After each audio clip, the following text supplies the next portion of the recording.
Hi everyone, Puri সিরিজে এটা আমার লাস্ট মিনি ব্লগ। আর এটা যখন আমি এডিট করছিলাম তখনও আমার খুব কষ্ট হচ্ছিল, কারণ কি স্বাভাবিক এতগুলো দিন আমি এখানে ছিলাম এবং এটা প্রথমবার যে আমি রথযাত্রাতে পুরীতে এসেছি। এত সুন্দরভাবে দর্শন পেয়েছি ঠাকুরের, মানে মন তৃপ্তি পেয়ে গেছিলো, সাথে একটু কষ্টও হচ্ছিল। আবার জানি না কবে আসতে পারবো, তবে প্রভুর কৃপা এবং প্রভুর লীলা প্রভুই জানেন। যারা আমার বড় ব্লগটা দেখেছো লাস্টের, তারা জানবে যে আমি এটা কেন বললাম। তবে প্রচুর বৃষ্টি হয়েছে এদিকে, প্রচুর বৃষ্টি হয়েছে। আমি এখনও পুরীতে আছি, কালকে সকালে আমাদের ট্রেন।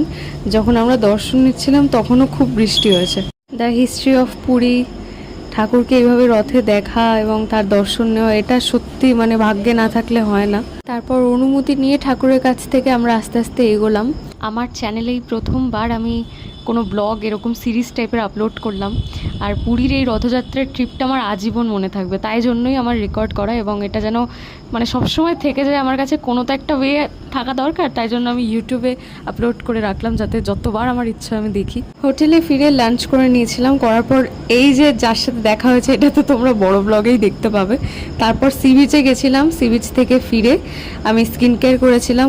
এরপর যা বৃষ্টি হলো, সারা বিকেল জুড়ে আমরা আর কোথাও বেরোতে পারলাম না। বিকেলে একটু চাউমিন খেয়েছিলাম, রেডি হয়েছিলাম, বাট বৃষ্টি ক্রমশ বাড়তে থাকে, তাই আমরা আর বেরোতে পারলাম না। বাবা একটু বেরিয়েছিল, বড় ব্লগে দেখানো আছে, তোমরা দেখে নিও। আর দিনটা এইভাবেই শেষ করলাম ডিনার করে। বাই বাই, আবার দেখা হবে।